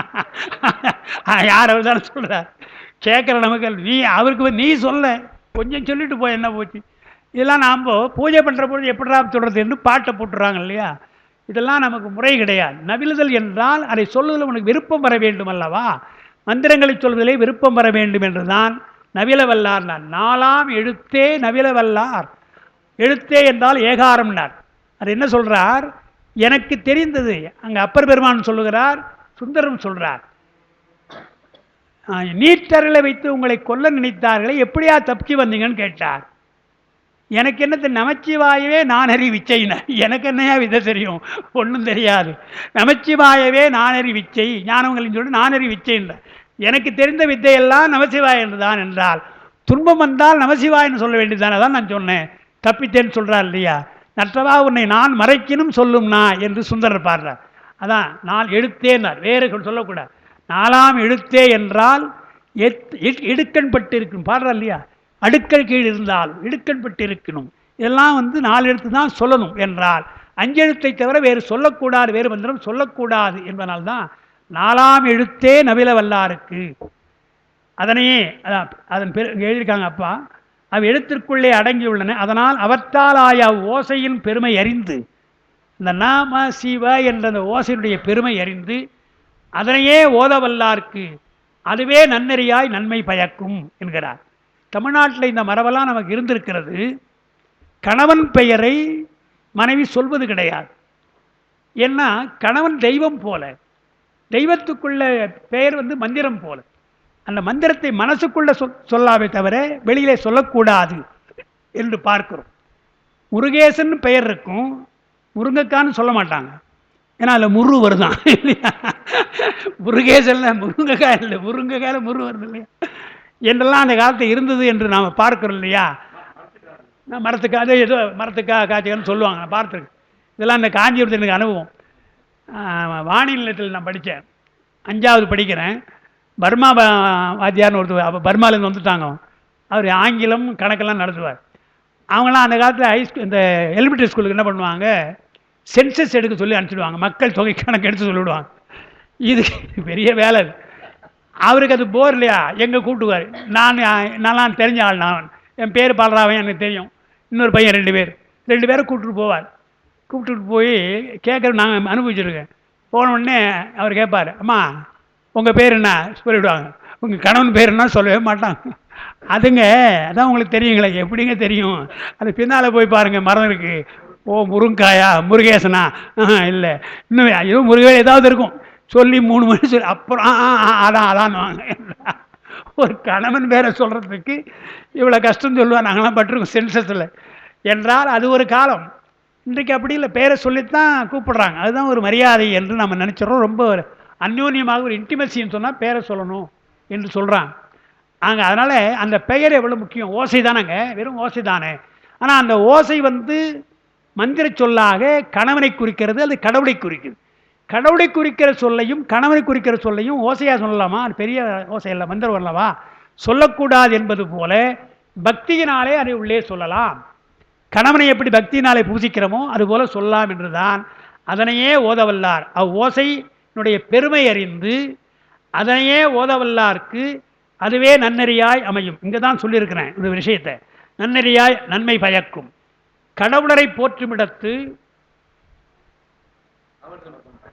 அவர்தம் பெயரோடு பெரும்பான்மையும் 4ஆம் வேற்றுமையை புணர்த்து அவரை படற்கையில் வைத்து போற்றுதல் வடமொழி வழக்கு. அது மிக முக்கியமான ஒரு விஷயம். அதுதாங்க எழுதியிருக்கிறேன்.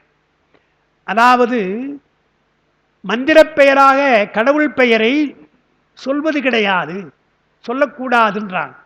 அதுக்கு என்ன எடுத்துக்காட்டு என்றால், பொதுவாக மந்திரங்களை பற்றி சொல்கிற தொல்காப்பியருடைய சூத்திரத்துக்கு உரை எழுதுகின்ற உரையாசிரியர் என்ன பண்ணுறாங்க தெரியுங்களா, மந்திரத்திற்கு இலக்கணம் சொல்கிறார். அதாவது நிறைமொழி மாந்தர் ஆணையம் கலந்த மறைமொழி தானே மந்திரம்னு வருது இல்லையா. அந்த நூற்பாக்கு உரை எழுதுகிற பொழுது மந்திரத்திற்கு இலக்கணம் கூறுகிறார். தொல்காப்பியர் கூறுவதாலே தமிழிலே மந்திரம் இருந்திருக்கின்றன என்றெல்லாம் எழுதிட்டு, அந்த மந்திரமாவது வல்லாறுவாய் கேட்டு உணர்க. நான் சொல்ல மாட்டேன்ட்டான். உரையிலே நூலை விளக்கணும், நூற்பாவை விளக்குறது தான் அவங்க சொல்கிறாங்க. இந்த நூற்பாவை நான் விளக்கக்கூடாதுன்னா மந்திரம் அது, நான் சொல்லக்கூடாது. அது முறையாக குருவிடத்திலே கேட்க வேண்டியதல்லவா, வல்லாறுவாய் கேட்டு உணர்க என்று தொல்காப்பியத்தில் உரையாசிரியர் இளம்பூரனாக இருந்தாலும் சரி, நச்சினாருக்குன்னு அப்படி எழுதியிருக்கிறாங்க. அதே தான் பரிமேலழகர். பரிமேலழகர் பரிபாடலில் வருகிறது. பரிபாடலில் ஒரு வரி வருகிறது, இங்கே அது எழுதியிருப்பேன் உங்களுக்கு. பரிபாடலில் கேள்வியில் கிளந்த ஆசான் உரையும் நின் உருவுடன் உண்டி பிறர் உடம்படுவாரா நின்னொடு புறையே அந்தனர் காணும் வரவு என்ற அடிகளுக்கு பரிமேலழகர் கூறும் விளக்கத்தில் வேள்விக்கு இறைவனை ஆசான் என்றால் தலைமை பற்றி முதல் வரியில் கேள்வியில் கிளந்த ஆசான் வருது இல்லையா, அது வேள்விக்கு இறைவன் எச்சென்று சொல்லுவாங்க. வேள்விக்கு தலைவரை எச்சென்று சொல்கிற வழக்கம் உண்டு. அந்த வேள்விக்கு இறைவனை ஆசான் என்று பரிபாடல்ல ஆசான் என்று வருகின்றது. அது தலைமை பற்றி, வேள்வி செய்கின்ற அவன் தான் தலைவன், எனவே தலைமை பற்றினார். அடுத்து 83ஆம் பக்கம் அடுத்து அவன் உரையாவது, இந்த ஆசான் உரை என்ன என்றால், அதாவது நின் உருவுடன் உள்ளின் வருது இல்லையா, ஆசான் உரையாம். அவன் உரையாவது வேதத்துள் 4ஆம் வேற்றுமையை ஈராக உடைய தெய்வ பெயர் சொல். பரிமேலழகர் ஆசான் சொல்லுகின்ற உரை என்ன, திருமாலுடைய பெயர் சொல்றார். திருமால் பெயர்னு எழுதலாம் இல்லையா, திருமாலுக்கு என்ன பெயர்னா நமோ நாராயணாய, அதுதான் மந்திரம். அஷ்ட எழுத்து 8 எழுத்துன்னு சொல்கிறோம் இல்லையா, 8 எழுத்து மந்திரமாக நமோ நாராயணய என்பதுதான் மந்திரம். இப்போ எப்படி நாம் சிவாயன்னு சொல்கிறோமோ அதுபோல் நாராயணாயன்னு சொல்கிறாங்க. இந்த யா இருக்கு இல்லையா, யா என்பது இப்போ நாம் ஆன்மான்னு இங்கே சொல்கிறோம், ஆன்மான்னு சொல்லிக்கிறோம். ஆனால் நமச்சிவாய என்ற அந்த யா ஏன் போடுறோம்னா சிவனுக்குன்னு அர்த்தம். சிவனுக்கு நம என்றால் வணக்கம் அர்த்தம். யா என்பது அங்கே உருவு, நான்காம் வேற்றுமை உருவு. சிவனுக்கு வணக்கம் அல்லது வணக்கம் சிவனுக்கு, நம சிவாயன வணக்கம் சிவனுக்கு, அதான் அர்த்தம். அப்புறம் அதுக்கு சிவாயாகிற வேற விளக்கம் சொல்லணும். அதே போல் நாராயணாய என்றால் நாராயணனுக்கு என்ற அர்த்தம். அதை சாதாரணமாக சொன்னால் என்ன போச்சு? நாராயண, இப்போ நான் இவ்வளோ தூரம் விளக்குறேன் உங்களுக்கு, நாராயணன் சொன்னால் என்ன போச்சு? என்ன பண்ணுறாரு அவன்? உரை என்னென்றால், வேள்விக்கிறைவனாக இருக்கின்ற அந்த எச்சன் என்ன பண்ணுறான்? நாராயணாய என்று உபதேசிக்கிறான் அல்லவா? அது என்ன எடுத்து என்றால், நான்காம் வேற்றுமையை ஈராக உடைய தெய்வ பெயர் சொல். பரிபாடல்ல அந்த பாட்டு திருமாலை பற்றி வருது. திருமாலுக்குள்ள பெயர் எது என்றால் நாராயணன். நாராயணனை சொல்ற பொழுது நான்காம் வேற்றுமை உருவு அங்க யா, வடமொழியில யா. அப்ப நாராயணன் பிளஸ் யா, நாராயணாய, அதைத்தான் சொல்லுகிறார் என்று மந்திரத்தை ரொம்ப மறைமுகமாக, எப்படி நம்ம 5 எழுத்துன்னு சொல்றோமோ அதுபோல மறைமுகமாக நாராயணாய என்பதை பரிபாடல்ல இந்த உரையாசிரியர் எழுதுகிறார். அதுதான் அந்த பாட்டை நான் எடுத்து போட்டேன். அதுக்கு முன்ன என்னன்னு சொன்னா, அப்பாவுடைய உரையில கடவுளரை போற்றுமிடத்து அவர்தம் பெயரோடு பெரும்பான்மையும் நான்காம் வேற்றுமை புணர்த்து அவரை படற்கையில் வைத்து போற்றுதல் வடமொழி வழக்கு. வடமொழியில படற்கையாக சொல்வாங்க, தமிழ்ல முன்னிலையாக சொல்வாங்க. இதான் வித்தியாசம். அதாவது நமகன்னு இருக்கு இல்லையா, இப்போ நமோ நாராயணாய தானே நம்ம சொல்றோம். இல்லை நமன்னு கூட வச்சுக்க, நமோ நாராயணாய என்றால் நம என்பது படற்கை சொல், தேர்ட் பர்சனாக சொல்லுகின்றது வடமொழியில். இந்த நமக என்பதற்கு நேரடியாக தமிழ் சொல் என்னென்னால் போற்றி என்று நாம் சொல்றோம். போற்றி என்பது முன்னிலை சொல். உனக்கு நான், உன்னை நான் போற்றி செய்கிறேன் என்று போற்றி திருத்தாண்டகம்லாம் நீங்கள் படிக்கலாம். இப்போது நமக்கு சிவராத்திரி வருகின்றது. சிவராத்திரியில் போற்றி திருத்தாண்டகம் நிறைய படிப்பாங்க, வில்வார்ச்சனை செய்து படிப்பாங்க. அந்த போற்றி என்பது இருக்கு இல்லையா, அது முன்னிலை பரவல். பெருமானை ஆவாகனம் செய்து முன்னே வைத்துக்கொண்டு பெருமானை உனக்கு நிறைய பாட்டு சொல்லலாம். ஆட்சி உலகை உடையாய் போற்றி ரொம்ப அருமையான பாட்டு அந்த பாட்டு. ஆனால் 8 குணங்களையும் சொல்கிற பாட்டு அந்த பாட்டு. ஆட்சி உலகை உடையாய் போற்றி அடியார்க்கு உதவாய் ஈவாய் போற்றி என்றால் நீ எனக்கு தருகிறாய், நீ ஆளுகிறாய் என்று முன்னிலை தான் சொல்கிறோம். எனவே முன்னிலை பரவல். ஆனால் வடமொழியில் படற்கை பரவலாக யா என்ற அந்த உருவை வைத்து சொல்வது வழக்கம். அந்த வகையில் நாராயணா என்று படற்கை சொல்லாக வருகிறது என்கிறார். இங்கு கூறிய ஈராகுடைய தெய்வ பெயர் சொல், அதனை வைதிகர் உத்தேச தியாகம் என்ப. அது விளக்கம் கொண்டார், பரிமையோட உரைதான் அது. அதனை வைதிகர் உத்தேச தியாகம் என்ப. அச்சொல்லே கடவுளுக்கு உரு என்பது. மந்திரம்தான் உரு. நாம் சொல்கிறோம் இல்லையா, பெருமானுக்கு மந்திர வடிவம் சூல வடிவம் சொல்கிறோம் இல்லையா, அது அவங்களும் ஒத்துக்கிறாங்க. ஜெய்மினி என்று சொன்னால் அந்த மீமாம்சகர் எழுதின நூல் எழுதினவர் அவர் சொல்கிறார், ஜெய்மினியின் செய்யப்பட்ட வைதிக நூல் துணிவாதலால் பூர்வ மீமாம்சை அதனை உருவு என்றும். பாட்டில் நீங்கள் பார்த்தீங்கன்னா, கேள்வியில் கிளந்த ஆசான் முறையும் நின் உருவுடன் உண்டீன. உருவு என்றால் உருவுன்னு அர்த்தம். உன்னுடைய உருவம் இது மந்திர உருவம். எனவே யா என்பதை வைத்து சொல்லப்படுகின்ற அந்த வடிவம்தான் பெருமானுடைய வடிவம். எனவே மந்திர வடிவமாக இருக்கிறான் பெருமான் என்பது. அப்புறம் யூபமாவது மாயோனாக சொல்லப்படுவதால் பசுக்களை பிடித்துக் கொள்கின்ற அதனை உண்டி என்றும். பாட்டில் உண்டின்னு வருது. நின் உருவுடன் உண்டி என்றால் உணவுன்னு அர்த்தம். அந்த யாகத்தில் யாகப்பசுவை, யாகப்பசுன்னா பசு அல்ல, யாகத்திலே பலி கொடுப்பதற்காக இருக்கிற ஏதோ ஆடு மாடு அதுபோல் ஏதோ ஒன்று அதை கட்டியிருப்பாங்க இல்லையா, அதை உண்டி உணவு என்கிறார். யூபமாவது மாயோன், அந்த தூண் இருக்கு இல்லையா, யூபம்னா தூண், அந்த தூண் திருமால்னு சொல்லுவாங்க. திருமாலாக இருக்கிறான், மாயோனாக சொல்லப்படுவதால் பசுக்களை பிடித்துக் கொள்கின்ற அதனை உண்டி என்றும். அப்புறம் இன்னொன்று சொல்கிறார் மிக முக்கியமாக, ஊன்கணாளருக்கு படிமையினும் அந்தனருக்கு வேள்வித்தீயினும் யோகிகளுக்கு உள்ளத்தினும் ஞானிகளுக்கு எவ்விடத்து வெளிப்படுதலால் சுடர் வளப்பாடு கோடலை அந்தனர் காணும் வரவு என்றார் என்று பரிவாடலுக்கு ரொம்ப அழகாக விளக்கங்க. ஓய்வாக இருக்கிற பொழுது எப்படி திருக்குறளுடைய பரிமையாளர் படிக்கணுமோ அதுபோல் பரிபாடலும் படிக்கணும். ரொம்ப அழகான உரை எழுதியிருக்கிறார். அதில் ஒரு பகுதியாக இப்போ உங்களுக்கு சொல்கிறேன். என்ன சொல்கிறார், அந்தணர்களுக்கெல்லாம் ஊன்கணாளருக்கு படிமையினார். நாமெல்லாம் ஊன்கணாளர், நமக்கெல்லாம் ஊனக்கண் தான் தவிர ஞானக்கண் கிடையாது. சிவஞானபுரத்தை ஊனக்கண் பாசம் உடராக பதினே சொல்லிட்டார். எனவே இந்த ஊனக்கண்ணை பார்க்க முடியும்னு சொல்லிட்டார். அந்த ஊனக்கண்ணுகள்லாம் யார் என்று சொன்னால், படிமை என்றால் உருவம். சிலை போல கல்லிலேயோ செம்புலையோ வைக்கின்ற உருவத்தில் தான் நாம் வணங்க முடியும். எனவே ஊன்கணாருக்கு படிமை என்றால், படிமை என்ற சொல்லுக்கு வடமொழியில் பிரதிமை, பிரதிமை என்பதுதான் படிமை என்று நம்ம தமிழில் சொல்கிறோம். சாதாரண கண்களை நம்மை மாதிரி பார்ப்பதற்காக உருவச்சிலையில் இருக்கிறான். அப்புறம் அந்த நாளருக்கு வேள்வி தீயினும்ல, அந்த வேள்வி தீயில் தான், அதுதான் அங்கே பெருமான் சொல்லுகிற வடிவம் என்று வேள்வி தீயை சொன்னார். யோகிகளுக்கெல்லாம் உள்ளத்திலே பெருமான் உள்ளத்திலே தோன்றுகிறான் சொல்லி, ஞானிகளுக்கு எவ்விடத்தும் விஸ்வரூபமாக எல்லா இடங்களும் பெருமான் திரைகிறான். பாரதியார் அந்த நிலையை பாடுறார் இல்லையா, வேள்வியும் பாடுறார், ஏறுதே ஏறுதே வேள்வி தீ என்று வேள்வியும் பாடுறார்.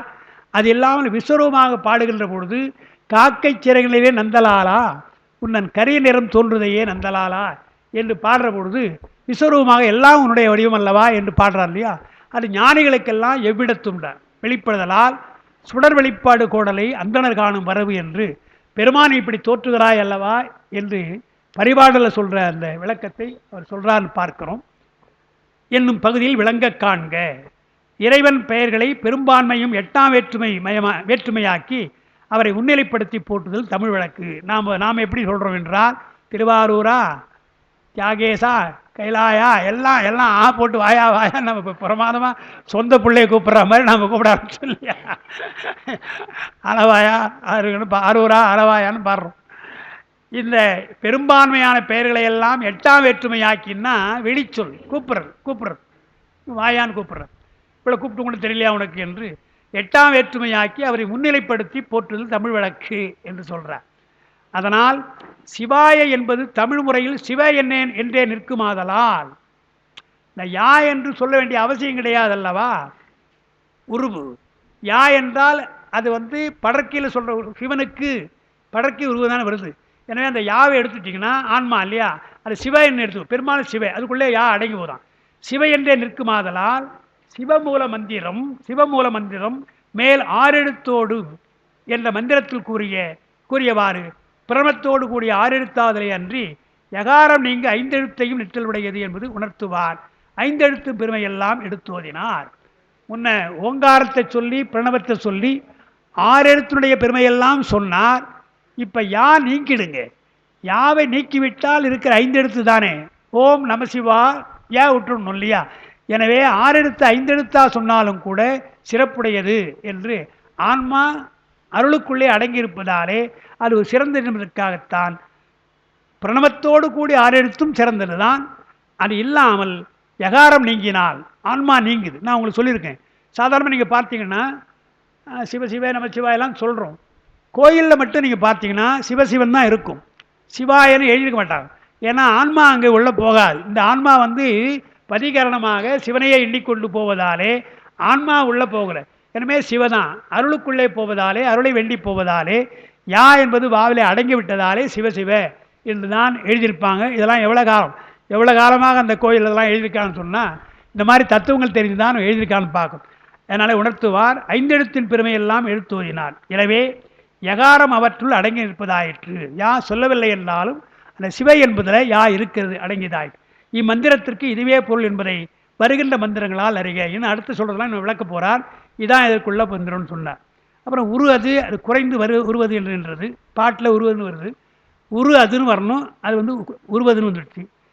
எழுத்து அது எழுத்தார் என்ற அம்மந்திரம். அது என்றால் எழுத்தார் என்ற மந்திரம். அதுவேயும் என்ற பிறநிலையகாரமும் இறந்து தழி எச்சமும் வெறித்துக் கொள்ளுகிற இலக்கணம் சொல்லியிருக்கிறார்.